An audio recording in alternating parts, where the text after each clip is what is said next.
Hello, my name is Ophelia Wilkerson. I will be presenting a PowerPoint presentation for course RSH900 Doctoral Writing and Inquiry into Research. The title of my presentation is Procedures for Conducting an Experiment. After reviewing Chapter 9 of Research Methods, Design, and Analysis, the goal for this assignment was to provide an overview of institutional approval in issues concerning human and animal participants that every researcher should know, such as the benefits of a pilot study, the necessity of scheduling, consent, instruction, data collection, debriefing, participants, animals, humans, sample size, and statistical power. Institutional approval process for human participants. You must receive approval from the Institutional Review Board. The IRB reviews research protocols to determine if humans will be treated appropriately.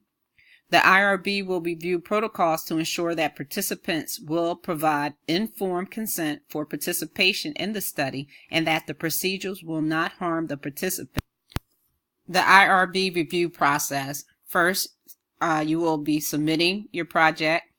Then it goes to the external, back over to internal IRB. Studies involving human subjects get a review. Then it goes for provisional clearance, back over to first progress report 6 months, or back to the topic submission to university. Second progress report after 6 months, final report, and then final is clearance. Institutional approval process for human participant. Human research must be voluntary, informed consent, anonymity, no significant risks, and must have a debrief after the research. Function of the IACUC, an Institutional Animal Care and Use Committee, is a local working group that research facilities must appoint in accordance with the Animal Welfare Act and policy on humane care and use of laboratory animals. Institutional approval process for animal participants. The following guidelines you should be following. You must receive approval from the Institutional Animal Care and Use Committee. Regardless of the type of species or number of animals used, the research cannot be conducted until the protocol has been reviewed by the IACUC. The species chosen for use in the study should be one best suited to answer the research question.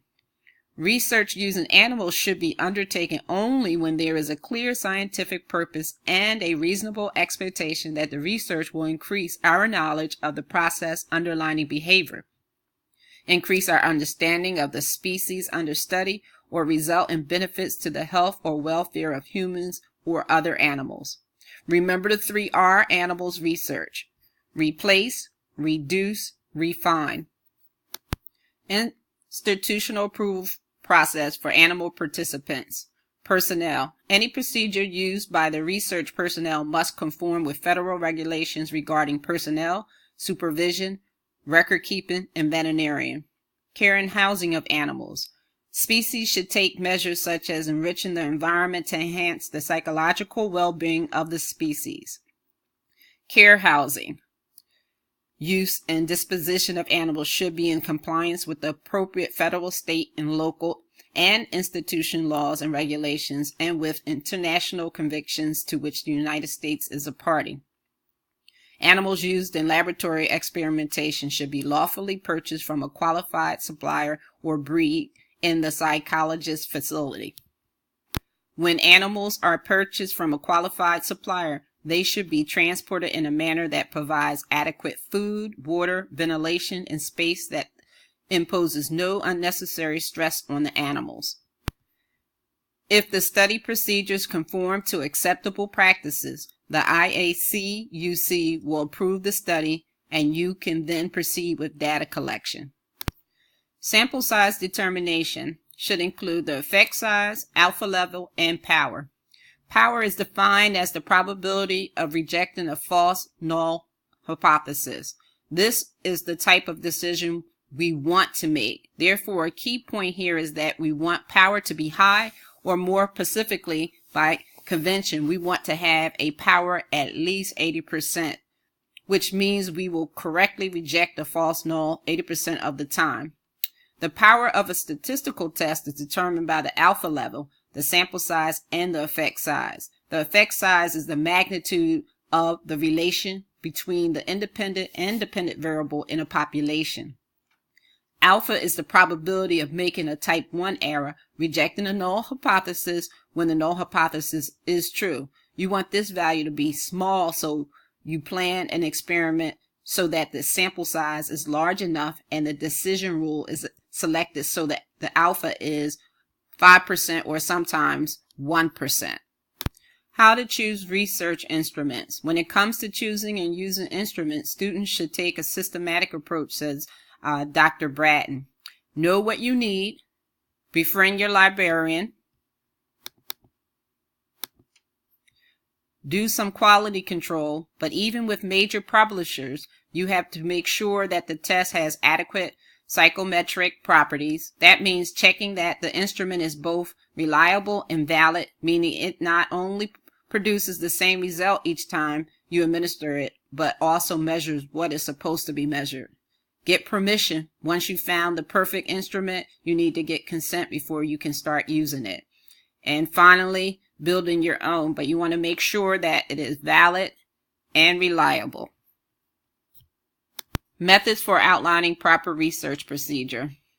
First, you want to make sure you have detailed procedures that you will need to carry out.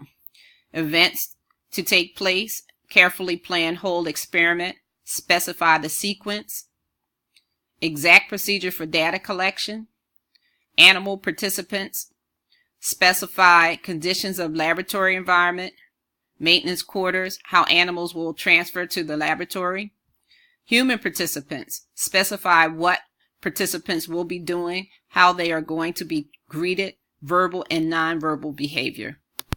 Scheduling of research participants' considerations, especially for animals, you want to make sure that it's appropriate time. And humans, you must consider when the experimenter will be available and the participants. Some participants may drop out and you may need to consider replacement. Consent to participate. The consent form should be prepared so that it includes the following: what the study is about, where it will be conducted, the duration of the study, and when the researcher participant will be expected to participate should be specified. The statement should list what procedures will be followed and whether any of them are experimental, any benefits to be derived from participation in the study, and any alternative procedures that might be beneficial to the participants should be identified. If the researcher participant will receive any monetary compensation, this should be detailed, including the schedule of payments and an effect, if any.